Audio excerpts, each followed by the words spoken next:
tadi kan balik lagi pasti investor pasar modal tuh pasti pengennya growth ya di saham itu adalah kalau growth-nya itu tinggi pasti saham itu cenderung akan lebih bisa outperform ya. Nah kita melihat pada saat pemilihan sektor itu di tahun ini secara bottom up kan tadi kita expect 10% EPS growth-nya. Tapi mana sih sektor-sektor yang bisa memberikan return di atas 10%. Jadi mungkin salah satu sektor seperti perbankan masih bisa memberikan return di atas 10%.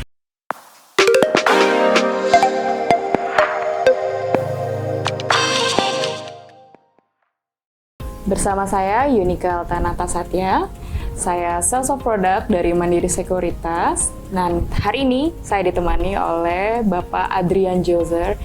He is one of the best equity researchers in Indonesia ya, that we have, gitu ya. Dan beliau sekarang menjabat sebagai Head of Equity Research and Strategy di Mandiri Sekuritas. Selamat datang Pak Jozer. Nah kita enaknya manggil Pak Jozer, Om Jozer, Mas Jozer. Jozer aja. Oh Jozer aja. Lebih casual. Oke, Jozer aja. Oke, terima kasih sudah datang Jozer di podcast kita pada hari ini. Sebelum masuk ke market outlook, kita mau tahu nih background Jozer seperti apa gitu kan. Dulu misalkan sekolah di mana atau ambil major apa seperti itu kan. Nah, kita kan market outlook hari ini tuh mau membahas tentang pemilu, after effect dari pemilu ini seperti apa di market pasar modal ya. Nah, kita mau tahu dulu nih background Om Jozer. Dulu ambil major apa sih Om? Dulu ambil major banking finance sama marketing ya. Banking, finance, and marketing. Jadi masih selaras lah ya? Masih selaras. Mungkin marketing agak beda, tapi banking finance masih selaras. Banking finance. Ya. Di universitas? Di Monash University di Malaysia. Monash University Malaysia. Oke. Di Sunway ya? Di Sunway. Jozer ya, betul. Oke. Nah, itu S1 atau? S1. Kalau boleh tahu ada S2 mungkin? Wah, S1 aja udah bisa. Seperti ini loh guys. Oke. Kalau karir sendiri itu dimulai tahun berapa sih, Jozer? Karir di market dimulai 2008 ya. 2008 ya, karir di market. Ya. Nah itu di mana tuh? Pertama kalinya. Ya, industri jadi dari sisi capital market selalu di equity research. Begitu lulus kuliah dimulai banyak sih perusahaannya ya. Pertama pernah di DBS Vickers Securities. Pernah juga di UOB Kay Han Securities dan juga pernah di UBS di Indonesia juga ya, baru ke Mandiri Sekuritas ya. Oke, jadi udah ada 4 company ya sebelum Mansek ya? 4 perusahaan ya, 3 perusahaan. Mansek, tapi di Mansek ini saya join yang kedua kali. Oke. Udah alumni habis itu join lagi ya. Wah, oke. Betah sepertinya ya di Mandiri Sekuritas. Banyak yang seperti itu memang ceritanya ya. Oke. Nah, kalau boleh tahu ada gak struggle selama perjalanan karir ini? Pasti ada struggle lah ya. Bisa cerita sedikit? Banyak ya kalau struggle sih. Bukan dikit lagi ya, banyak. Ya, pertama kali masuk dunia kerja pasti struggle itu ada pasti. Benar. Semua pasti berpikiran dari kuliah belajarnya seperti ini, lalu pada saat praktek kok bisa berbeda gitu ya. Dan pada saat lulus kuliah juga cukup idealis, diperkuat oleh teori dan sebagainya. Tapi pada saat masuk ke dunia kerja kok berbeda sekali gitu ya. Nah jadi struggle-nya mungkin pertama ya itu ya penyesuaian dengan adaptasi budaya kerja itu berbeda sekali pada saat itu ya. Tapi juga kita lihat juga menghadapi saya kan masuk itu di equity research itu all the way 2008 sampai sekarang ya. Jadi cukup lama dan memang setiap perusahaan itu challenge-nya beda-beda ya, dan juga setiap sektor yang saya dalami dan saya cover juga beda-beda tuh challenge-nya, dan juga bos-bosnya juga beda-beda ya, dari sisi cara kerjanya mereka juga berbeda-beda, etos kerjanya berbeda-beda. Nah itu jadi challenge-nya tuh ya cukup banyak ya, jadi selalu menyesuaikan dan juga kalau di capital market itu kan setiap hari bisa aja tuh ada sesuatu hal yang selalu baru gitu ya. Jadi kalau kita pagi-pagi, kalau saya ingat dulu mempersiapkan untuk morning meeting itu pada saat awal-awalnya tuh cukup struggle juga ya, di mana situasi dan dinamikanya itu perubahannya cukup cepat ya. Jadi mungkin ya bagaimana bisa keep up with the pace yang cukup dinamik ya. Jadi itu yang mungkin struggle utamanya menurut saya ya gitu. Ya. Jadi challenge tadi itu shaping Jozer seperti sekarang ini gitu. Betul, ya. Dan juga kan di dunia ini kan kita mencoba melakukan forecasting ya. Betul. Forecasting itu skenarionya banyak sekali ya. Dan kalau benar forecastnya itu rasanya tuh senang banget dulu ya. Tapi pada saat salah tuh kok bisa salah. Tapi setelah dipikir-pikir memang kan tidak mungkin prediksi itu selalu akurat gitu ya. Jadi memang bagaimana challenge kita supaya bisa menyesuaikan, supaya memberikan advice yang terbaik untuk investor ya. Itu mungkin jadi suatu challenge, dan itu mungkin ya dengan bertambahnya pengalaman mungkin lama-lama semakin paham kurang lebih harus seperti apa skenario-skenario yang dilakukan ya. Tapi itu challenge utamanya pertama ya, karena gimana caranya ya bikin forecast itu saya kok struggle sekali gitu ya awalnya gitu. Pada saat di universitas kan seolah-olah diajarkan begini loh cara kamu meng-value suatu perusahaan. Secara textbook gitu ya. Kayak gitu secara ya. textbook sepertinya kok dibacanya gampang. Pada saat realitanya kok susah sekali ya, banyak sekali variabelnya. Semakin saya tambah variabelnya, semakin saya bingung gitu ya. Jadi ya adalah challenge-challenge itu sebenarnya ya gitu. Jadi itu yang mungkin pelajarannya ya memang cukup menarik ya, challenge setiap hari ada yang beda pasti. Gitu. Jadi jam terbang sangat menentukan ya, Jozer ya. Dan juga mungkin ya konsistensi dan drive ya, yang utamanya juga drive. Yang gak hanya jam terbang tapi juga konsistensi dan dalam perihal selalu ingin belajar ya, selalu stay humble, selalu ingin belajar bahwa memang setiap hari itu ya perbedaan itu bukan perbedaan, lebih ke arah mungkin ilmunya itu mungkin setiap hari selalu bertambah, ada aja yang baru gitu ya. Jadi ya untuk konsistensi, untuk selalu giat untuk belajar dan mau mencoba hal yang baru ya. Jadi sebenarnya posisi Jozer sekarang tuh apa ya, kayak cita-cita dari zaman kuliah kah? Kan udah diambil kan banking and finance nih kan. Selaras kan kalau bisa dibilang ya. Apakah ini cita-cita sekarang ini udah mencapai cita-citanya?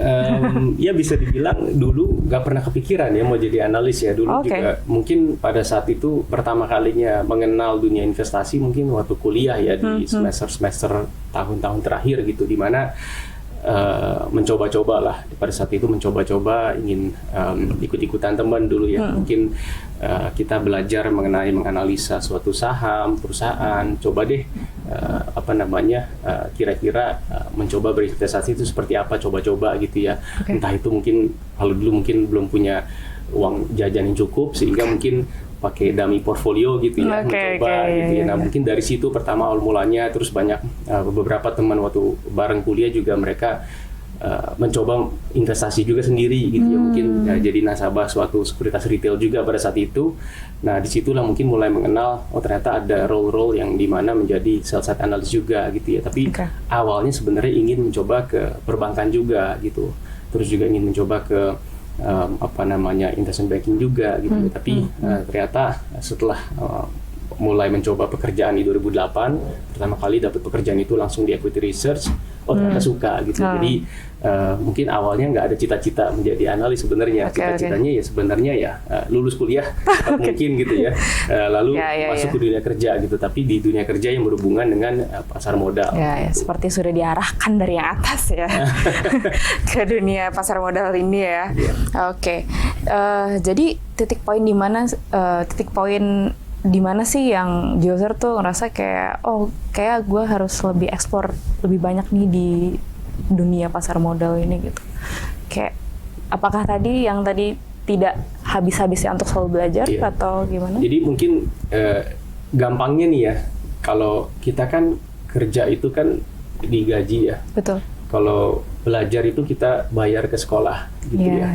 Nah, jadi pada saat masuk ke industri pasar modal, kok dipikir-pikir enak juga ya setiap hari mendapat ilmu yang baru ya, entah itu cara menganalisa suatu perusahaan, baik itu bottom up atau top down. Tapi di sisi lain secara bersamaan dapat gaji juga gitu, jadi dibayar untuk belajar gitu ya. Nah di situ ya mulai berasa wah ini kayaknya menarik ya industrinya gitu. Dan juga bisa membangun network ya, dalam artian mungkin bisa mengenal stakeholders di industri pasar modal, baik itu dari sisi investor pasar modal, baik itu dari sisi emiten-emiten yang ada di pasar modal, baik itu juga dari sisi expert-expert yang ada di industri yang kita juga harus pada saat itu dalami gitu ya. Nah itu enak juga ya sebenarnya, dibayar setiap bulan, dapat gaji, tapi juga bisa belajar setiap hari gitu. Jadi menambah ilmu. Nah itu yang menyebabkan di titik situ gue merasa kayaknya bolehlah kayaknya terus di industri ini. Dan juga yang kedua adalah mungkin pace-nya dari industri ini cukup cepat ya. Jadi itu juga mungkin dari situ kita melihat cukup menarik lah untuk kayaknya untuk diteruskan karirnya gitu. Makanya dari 2008 sampai sekarang tidak pernah keluar dari industri ini. Oke, jadi never stop learning ya di industri ini ya. Betul ya. Ya. Nah, teman-teman kalau misalkan kerja dengan passionnya seperti ini. Jadi kerja sambil dibayar juga, sambil belajar juga gitu. Dibayar company juga, belajar juga di company ini. Jadi semuanya dapat gitu ya. Oke, kita bisa langsung masuk nih ke market outlook ya Om. Oke, di media gathering yang pernah Mansek buat, di situ Joe jadi narasumbernya kan. Nah, di situ juga Joe mention nih kalau confident IHSG tahun 2024 tuh menembus 7.640. Boleh tolong dijelasin gak nih kenapa sih confident di angka tersebut gitu? Ya. Jadi kalau kita di Refinex target ya, jadi kan di Mansek itu kita cover sekitar 80 lebih saham ya. Nah, pada saat kita melakukan coverage itu masing-masing saham tuh kita memiliki forecast-nya tuh. Jadi pendapatannya tahun ini tumbuh berapa, tahun depan tumbuh berapa, dan juga pertumbuhan dari sisi laba bersihnya berapa. Nah, angka-angka itu saya masukin tuh ke dalam EPS-nya dengan bobot di indeksnya masing-masing berapa. Nah, lalu dengan masukin ke angka-angka tersebut, kita mendapatkan proyeksi EPS untuk indeks level. Jadi IHSG itu indeks EPS-nya kita forecast berapa. Nah, pasti ada saham-saham yang mungkin Mansek nggak cover. Nah, kita pakai mungkin parameternya consensus forecast. Kalau sampai nggak ada, kita hilangkan dari EPS forecast-nya tersebut. Nah, pada saat kita derive tersebut, kurang lebih kita expect untuk Mansek itu expect IHSG itu pertumbuhan EPS-nya itu earnings per share ya. Jadi laba bersihnya dibagi jumlah sahamnya kurang lebih kalau per company level, tapi ini di level indeks gitu ya. Nah, itu kita expect tahun 2023 itu tumbuh sekitar 5%. Tahun ini 2024 itu tumbuh sekitar 10% ya. Nah, jadi dengan harapan tersebut kita bisa kurang lebih tahu posisi IPS-nya dulu kan. Nah, dari posisi IPS itu kita ambil target multiple-nya, misalkan PE-nya, rasionya itu berapa kali untuk menderive ke 7640 tersebut. Nah, pada saat derive target PE tersebut, faktor-faktornya itu banyak ya. Jadi pada saat valuasi itu naik, biasanya pasti ada kecenderungan bahwa pertumbuhan itu akan ada recovery. Tapi juga di sisi lain juga mungkin ada sisi makrofaktor yang favorable, misalkan seperti nilai tukar rupiah, seperti juga mungkin imbal hasil obligasi berapa yang kita targetkan. Nah, jadi pada saat kita direct 7640, kita melakukan metode di mana risk free rate-nya itu berapa ya. Jadi tolak ukurnya, benchmark-nya kalau misalkan berinvestasi di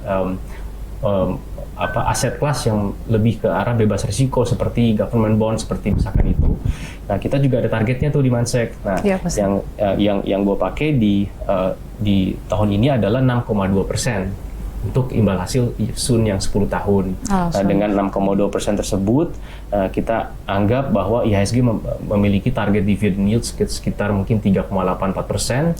Nah, itu kita derive bisa di-imply balik menjadi PE ratio. Nah, PE target tersebut dikalikan dengan indeks EPS tadi, dengan harapan bisa bertumbuh tahun ini sebesar 10% tadi. Nah, itu dapatlah angka 7640 itu. Gitu. Jadi Sun itu juga ada peranan juga ya di betul ini ya. Itu sebagai benchmark risk free rate-nya ya pada saat kita derive target PE-nya. Gitu. Di risk free rate-nya berapa, terus kita juga ukur tolak risk premium-nya juga berapa, premi resikonya berapa, risk free rate-nya berapa. Nah, itu kita coba gabungkan dengan target dividend yield seperti apa. Nanti kurang lebih itu menjadi kurang lebih PE ratio-nya berapa. Nah, dari PE ratio itu kita derive dikalikan dengan EPS tersebut. Nah, itu menjadi kurang lebih 7640. Gitu. Jadi memang ada banyak faktornya juga ya selain makro, EPS. Betul, jadi ada faktor, jadi incorporating faktor bottom up-nya dari masing-masing perusahaan yang kita cover tuh dengan faktor top down-nya. Top down-nya tadi mungkin dari sisi nilai tukar rupiah, dari sisi makronya dari sisi nilai tukar rupiah, lalu dari sisi total EPS growth-nya bisa berapa, lalu dari sisi juga obligasi ya, obligasi kita expect di tahun depan ini naik atau turun dan sebesar apa kenaikan atau penurunan tersebut. Oke. Kalau boleh tahu nih, 2023 kemarin Jo menargetkan IHSG itu di berapa tuh? 7180. 7180. Oke. Kemarin penutupan IHSG 2023 akhir itu di sekitar 7.200-an. Berarti meet the target ya. Meet the numbers ya. Pada saat itu mungkin agak hoki dikit ya. Agak hoki dikit. Tapi kurang lebih agak mirip. Hoki plus ya tadi itu faktor-faktor yang sudah dipertimbangkan dengan matang pastinya lah. Tapi pasti pada saat kita ini kan masih jauh ya ke Desember sebenarnya ya. Tapi kan kita juga mesti memang pada saat kan tadi ya balik lagi challenge-nya di industri ini tuh adalah nggak semua hal tuh bisa diprediksi ya.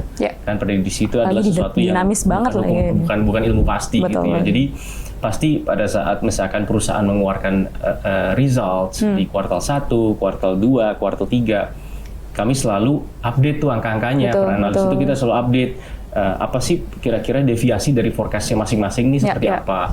Pada saat update itu terjadi, nanti indeks EPS itu juga bisa berubah gitu. Nah, ditambah juga tim dari makro economic research-nya juga melakukan update tuh dari sisi mungkin nilai tukar rupiah akan seperti apa, lalu juga dari harga komoditas akan seperti apa, lalu juga nanti dari timnya untuk fixed income research juga memberikan update mengenai pandangan arahan suku bunga seperti apa gitu ya. Terus fiscal dan monetary policy pemerintah akan seperti apa. Nah, faktor-faktor ini baik itu top down maupun bottom up itu akan secara reguler juga diupdate gitu. Jadi itu yang mungkin kita melihat forecast itu pasti akan perlu diupdate juga along the way ya gitu. Ya ini kan Q1 juga sudah mau mendekati akhirnya ya. Kira-kira ada perubahan numbers tadi nggak?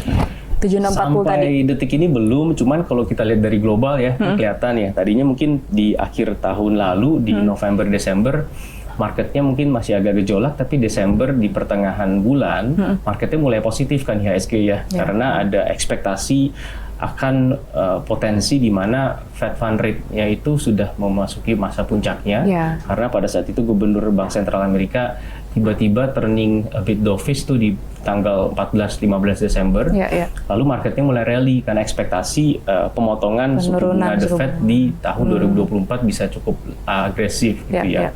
Nah, tapi berjalannya waktu nih baru kira-kira kurang dari 2 bulan ya, masih 1 bulan setengah nih kurang lebih ya.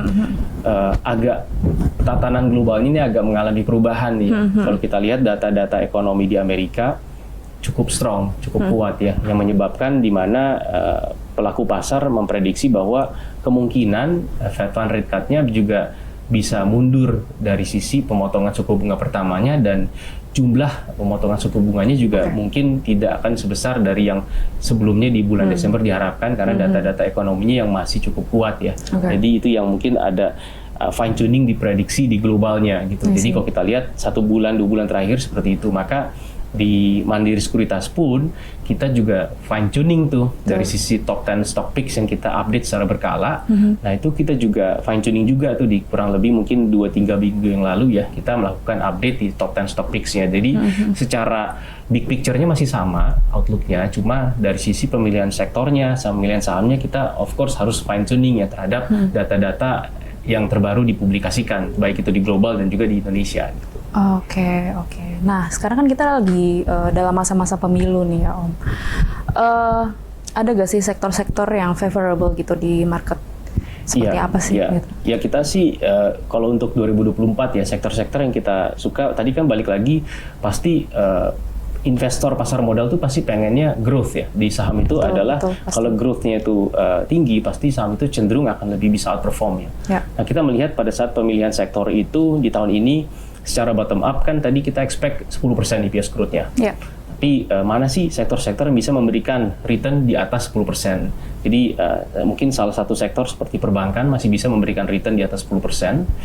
Dan juga tadi yang disampaikan bahwa kalau si The Fed ternyata pemotongan suku bunganya tidak seagresif itu, mungkin sektor perbankan juga masih bisa diunggulkan ya, karena dari sisi NIM-nya itu juga masih terjaga, dan juga pertumbuhan dari sisi EPS masih cukup oke ya, bisa di sekitar low to mid teens tahun ini. Lalu yang kedua juga kita lihat sektor-sektor seperti telekomunikasi juga suka ya, kombinasi antara telekomunikasi dan juga mungkin beberapa consumer staples. Dan juga ya, kita juga suka sektor yang agak lebih sensitif tapi juga masih memiliki growth, itu juga kita suka sektor properti juga ya. Properti. Sama healthcare juga sebenarnya kita cukup suka ya untuk tahun ini. Healthcare ya. Walaupun COVID udah nggak setinggi dulu ya. Betul ya. COVID udah nggak setinggi healthcare dulu, tetap masih jadi favorable ya. Masih healthcare ya. Oke. Nah, bisa gak sih Jozer kayak kasih saran, kisi-kisi gitu ya? Bagaimana cara memilih saham yang baik dan bagus gitu ya, bukan saham gorengan yang bisa naik turun seperti itu. Jadi yang kalau invest mula-mula di saham bisa lebih aman lah dalam tanda kutip seperti itu. Iya, pasti pendekatannya ada beberapa hal gitu ya. Tapi yang secara simpelnya mungkin yang investor lihat pasti adalah growth tadi, balik lagi ya. Jadi growth-nya itu apakah growth dari sisi industrinya itu baik atau tidak ya. Jadi jika industrinya itu adalah industri yang pertumbuhannya tinggi, biasanya pasti akan memberikan potensi pertumbuhan yang tinggi di masing-masing perusahaan yang berkecimpung di industri tersebut ya. Jadi kita lihat dari sisi mungkin angle di industri tersebut. Lalu kita lihat dari sisi pemilihan perusahaan pun kita melihat dari faktor kuantitatif pasti banyak ya, seperti potensi pertumbuhan pendapatannya, potensi rasio-rasio dari sisi profitability-nya akan seperti apa outlook-nya. Dan juga kita juga melihat data historisnya seperti apa, apakah perusahaan tersebut konsisten dalam sisi mendeliver pertumbuhan yang hopefully bisa di atas pertumbuhan industri tersebut ya. Nah itu juga kita harus lihat dari sisi analisa historicalnya secara kuantitatif ya. Lalu juga kita melihat juga dari sisi kualitatif faktor juga ya, seperti quality dari sisi manajemen. Lalu juga yang kedua faktor kualitatif seperti corporate governance ya, terutama kan pasti kita lebih ingin membeli saham itu paling nggak kita nggak khawatir akan yang terjadi di perusahaan tersebut jika memang corporate governance itu baik kualitasnya gitu ya. Jadi saham-saham tersebut biasanya kalau corporate governance tinggi, biasanya mungkin secara simpelnya investor ditinggal tidur juga tenang gitu ya. Jadi perusahaan tersebut bisa memberikan kinerja yang baik dan benar-benar high quality performance gitu ya. Nah, lalu juga kita juga melihat faktor valuasi juga ya. Valuasi ini seperti apa, baik dari perihal beberapa rasio yang biasa dipakai oleh investor yang cukup mudah, mungkin banyak bisa dilihat di aplikasi sekarang di handphone ya, seperti price to earning ratio, seperti price to book ratio, dan juga seperti EV to EBITDA ratio, itu semua bisa dilihat sebenarnya available publicly ya.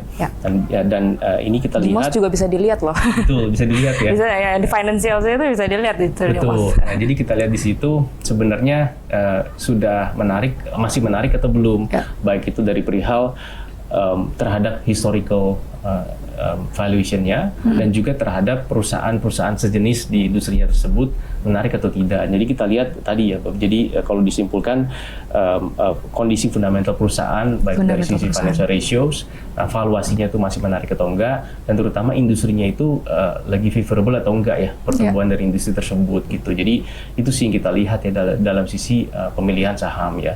Gitu. Jadi pemilihan saham tuh tidak bisa kayak dia beli ini, dia beli itu, tapi harus dilihat fundamentalnya juga nih teman-teman ya. Gitu. Oke. Nah, tadi kan disebut sektor-sektor yang favorable di tahun 2024 tuh ada banks, telekomunikasi, healthcare.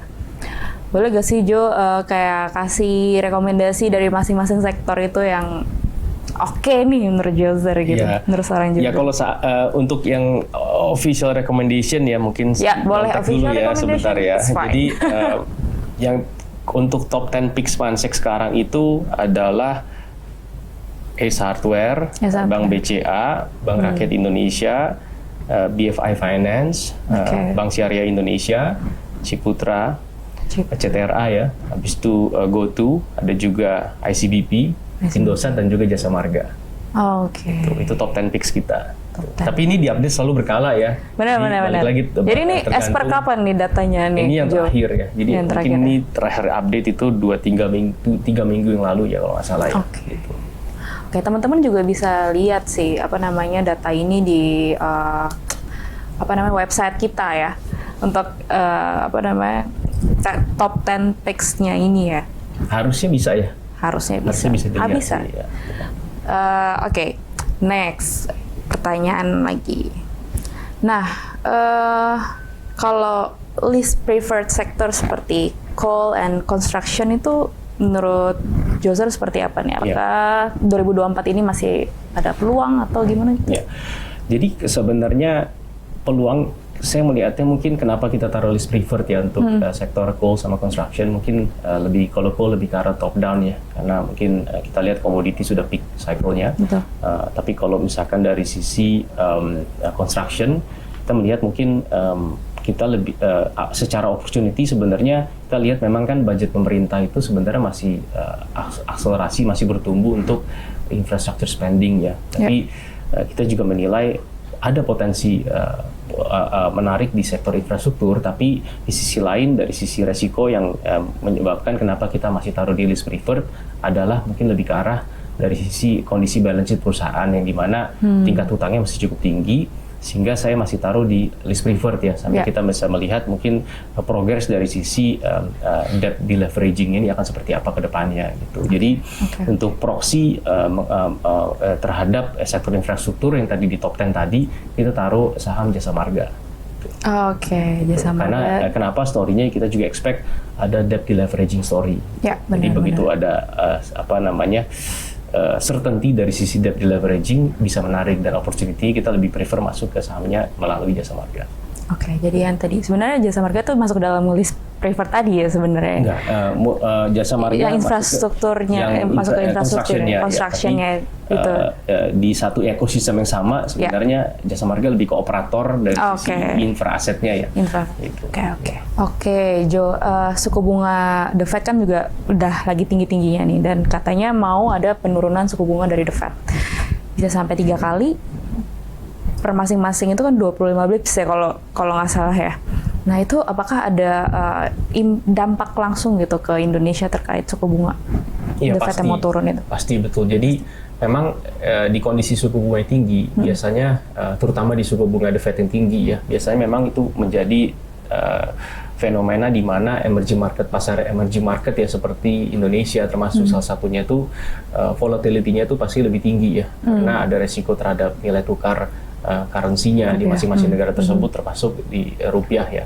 Dan juga memang yang itu menyebabkan kebijakan The Fed itu biasanya harus diikuti oleh kebijakan bank sentral lain untuk melakukan pengetatan seperti kita sudah terjadi di 2 tahun terakhir ya globally ya. Tapi memang sekarang market tuh awalnya di akhir 2023 memang pelaku pasar itu yang tadi disampaikan ya bahwa mereka tuh berpikir The Fed ini kayaknya bisa potong suku bunganya di atas 100 basis point. Kalau kita lihat dot plots dari sisi FOMC itu sebesar 75 basis point.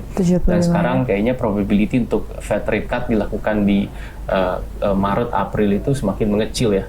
Jadi kalau kita lihat sekarang investor mulai pricing in potensi mungkin nggak terjadi rate cut karena data-datanya sangat kuat ekonominya. Jadi mungkin akan terdelay di semester 1 tapi mungkin di pertengahan tahun ya. Nah, kalau kita lihat di sini memang pada saat rate cut itu terjadi pasti dampaknya harusnya akan lebih positif terhadap emerging market ya. Karena akan memperkuat nilai tukar di pasar emerging market dan juga dari sisi memberikan ruang untuk monetary policy di pasar negara berkembang termasuk Indonesia bisa untuk lebih suportif ke growth ya, ke economic growth.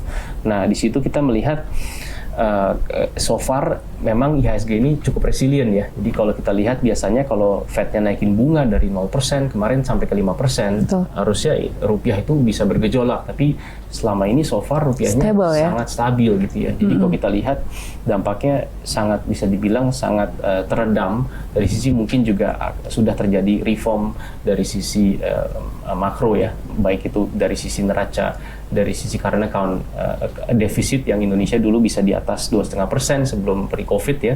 Tapi saat ini sudah mengalami current account surplus, dan juga efek mungkin dari sisi harga komoditas yang tinggi maupun juga efek dari sisi kebijakan downstreaming yang dilakukan oleh pemerintah gitu. Jadi kita melihat di sini so far navigasinya tuh sudah cukup resilient ya marketnya gitu. Tapi kedepannya jika Fed-nya tidak melakukan rate cut, of course marketnya akan susah untuk bisa growth recovery itu akan cepat ya dari sisi di emerging market ya. Tapi kita melihat kalau misalkan rate cut itu terjadi, exitnya seperti apa gitu. Jadi yang membuat kita melihat silver liningnya adalah pada saat rate cut itu terjadi, seharusnya exit dari tightening Indonesia ini jauh lebih baik ya dibandingkan di tightening exit sebelumnya. Jadi kita coba compare tuh di 2013 waktu taper tantrum, di 2015 dan juga 2019 ya. Pada saat tightening exit itu variable makronya itu perbedaannya seperti apa. Jadi tadi satu dari sisi rupiah jauh lebih stabil. Dari sisi current account jauh lebih baik. Dari sisi inflasi jauh lebih terkendali. Lalu dari sisi likuiditas di pasar termasuk perbankan, meskipun memang sekarang cenderung agak lebih mengetat ya karena loan to deposit ratio-nya naik, tapi jauh lebih rendah dibandingkan periode tightening exit sebelumnya. Jadi kita melihat di sini harusnya Indonesia pada saat tightening exit ini akan lebih baik ya IHSG kinerjanya, dan saya expect mungkin recovery dari growth-nya akan lebih oke. Dan so far kita melihat thankfully nggak ada EPS forecast yang direvisi ke bawah secara signifikan, karena tadi faktor-faktor matriks tadi sangat stabil. Makanya yang kita lihat secara valuasi dulu waktu 2015, 2013, 2019 Indonesia tuh pada saat exit tighteningnya The Fed, pas The Fed udah mau stop tightening, valuasi pasar sahamnya itu bisa berada di level 16 sampai 18 kali PE. Jadi mahal. Kalau sekarang bisa dibayangkan tighteningnya misalkan meskipun terdelay, tapi meskipun terdelay pun kita melihat valuasi sekarang di 13 kali. Jadi cukup murah, jauh lebih murah. Jadi kalaupun terdelay Fed rate cut-nya, dampak ke valuasi itu nggak signifikan juga. Karena tadi balik lagi, so far stabilitasnya sudah tercapai ya, baik itu currency, liquidity, dan juga growth slowdown-nya tidak se-ekstrim itu. Nah, jadi kita lihat kalau misalkan skenario-nya Fed rate cut-nya terjadi, harusnya exit-nya akan lebih menarik dari sisi mungkin saat ini pasar hanya diperdagangkan di 13 kali PE. Jadi ada potensi room untuk bisa valuasinya naik, satu itu. Nah, lalu yang kedua kita juga melihat bahwa capex cycle itu berbeda gitu ya. Jadi kan biasanya orang bilang kalau mau pemilu capex cycle-nya pasti slow down karena perusahaan mau wait and see dulu deh sampai pemilunya selesai, uncertainty-nya sudah over gitu ya. Dan juga karena kebijakan suku bunga yang tinggi sehingga perusahaan reluctant untuk melakukan capex cycle. Nah, tapi di sisi ini kalau kita lihat return on invested capital di IHSG, kita lihat spread-nya terhadap cost of capital itu sebenarnya berada di level 8 tertinggi sejak 8-9 tahun terakhir meskipun di kondisi suku bunga tinggi di Amerika. Nah, ini suatu hal yang cukup menarik. Kenapa? Karena sebenarnya kenapa cost of capital kita cukup rendah? Karena tadi ya, karena sifatnya karena interest differential kita terhadap US itu tidak setinggi yang lalu-lalu karena dari sisi matriks dari makronya yang membaik ya, baik itu current account dan sebagainya. Nah, sehingga kita melihat pada saat tightening exit seharusnya ROIC dari perusahaan bisa recovery lebih besar lagi karena monetary policy bisa lebih pro growth. Lalu yang kedua dari sisi penurunan suku bunga tersebut bisa berdampak cost of capital yang bisa turun lagi dari level sekarang. Sehingga kalau kita lihat dari 10-15 tahun terakhir, spread antara ROIC dan WACC ini berkorelasi sangat positif dan sangat kuat terhadap capex cycle.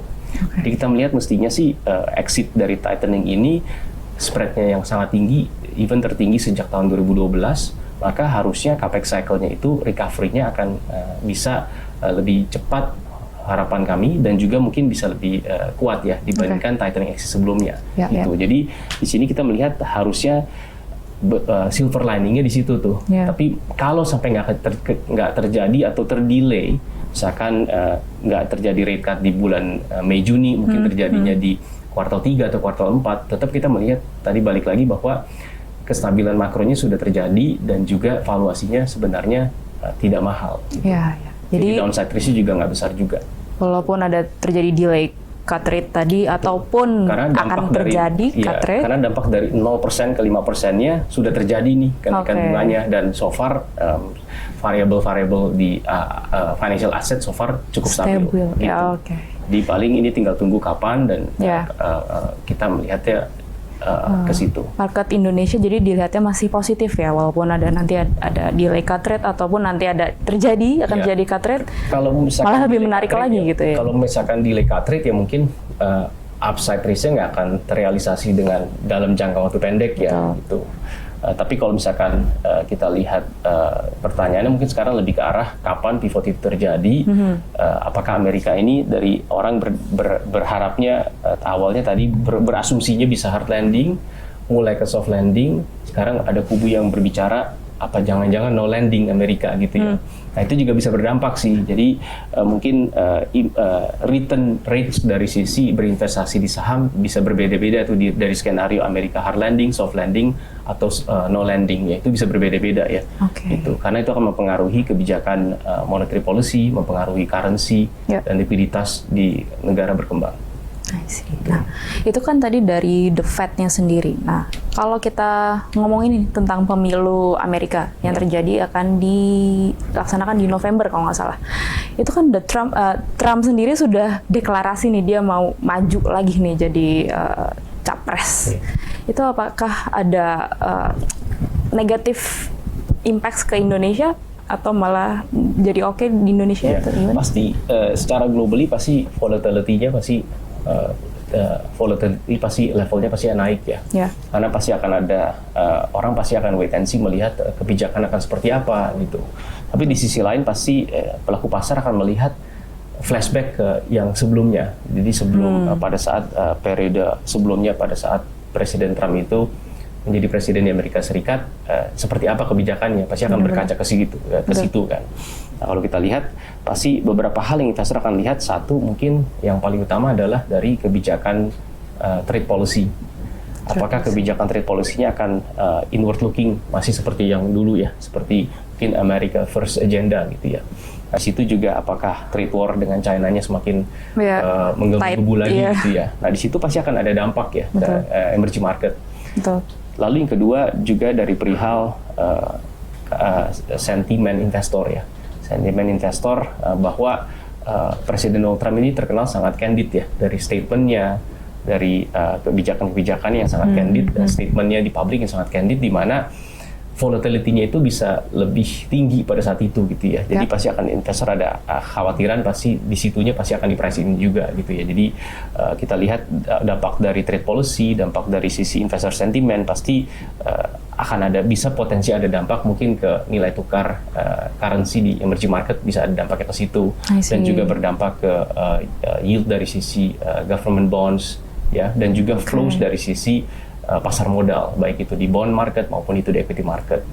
Nah, kita juga melihat yang ketiga juga tadi kan satu trade policy, yang kedua sentimen dari investor, yang ketiga juga mungkin kita mesti pahami juga geopolitical view-nya berubah atau tidak ya dari Presiden Biden ke Presiden Trump. Dari sisi geopolitikalnya itu seperti apa, dan di 5-10 tahun terakhir kan memang geopolitical issue ini menjadi suatu isu yang utama ya di dunia ini, menjadi suatu isu yang utama dan sangat penting untuk investor menimbang-nimbang arahnya kemana, karena dampaknya itu kemana-mana ya. Kalau misalkan geopolitical issue itu lebih bisa ke currency, bisa ke flows, bisa ke arah suku bunga, bisa ke arah harga komoditas gitu ya. Jadi ya ini mungkin investor akan menimbang-nimbang nih kalau misalkan Presiden Trump terpilih, kira-kira dari 3-4 faktor ini akan seperti apa arahnya, direction-nya gitu. Oke. Very insightful ya teman-teman ya. Mungkin dari Joe sendiri ada gak sih kayak saran ke teman-teman nih yang mau mulai invest saham? Jangan takut apa gimana gitu? Nggak boleh takut ya, harus mencoba ya, harus selalu mencoba. Tapi memang balik lagi sama ya, pada saat saya meniti karir di pasar modal, pasti ada struggle-nya pada saat kita menilai-nilai saham mana yang baik untuk dikoleksi, baik untuk dijual ya. No. Jadi memang pasti akan ada struggle di masing-masing, tapi kita melihat memang bahwa berinvestasi di saham yang baik itu seharusnya perusahaan tersebut akan memberikan kinerja yang selalu harusnya akan memberikan kinerja yang baik ya. Nah di situ kita melihat harusnya diversifikasi ke instrumen saham itu perlu ya ke depannya, di mana memang bagaimana uang kita ini savings kita itu tidak hanya bertumbuh sesuai dengan savings rate atau deposit rate ya, yang dimana mungkin hanya sekitar 2-3% gitu misalkan ya, mungkin kalau savings rate mungkin jauh di bawah itu gitu. Jadi mungkin diversifikasi ke aset kelas seperti obligasi, seperti ke saham itu penting ya, tidak hanya ke properti gitu, karena saham pun kita lihat kalau memang berinvestasi di perusahaan-perusahaan yang high quality companies sebenarnya bisa memberikan imbal hasil yang cukup lumayan tinggi gitu ya. Jadi fundamental tuh emang benar kuat, harus kuat ya. Oke. Oke teman-teman, tadi kita udah mendengarkan nih insight dari Jozer sendiri dan juga beberapa market outlook, bagaimana dia memulai karirnya di dunia pasar modal, lalu bagaimana outlook Indonesia di tahun 2024. Semoga ini berguna ya, menjadi insight yang bagus untuk kita semua. Dan terima kasih banyak pastinya juga ke Jozer sudah boleh kesini nih main-main ke podcast kita pada siang hari ini. Semoga insight-insight dari Jozer berguna untuk teman-teman semua. Terima kasih sudah boleh sharing-sharing. Oke. Demikian podcast kali ini. Terima kasih untuk teman-teman yang sudah menonton sampai akhir. Semoga pembahasan di podcast kali ini berguna untuk teman-teman semua di rumah. Dan jangan lupa untuk subscribe, like, dan komen topik apa sih yang mau dibahas di podcast berikutnya. Saya Alta, pamit undur diri. Terima kasih teman-teman. Bye!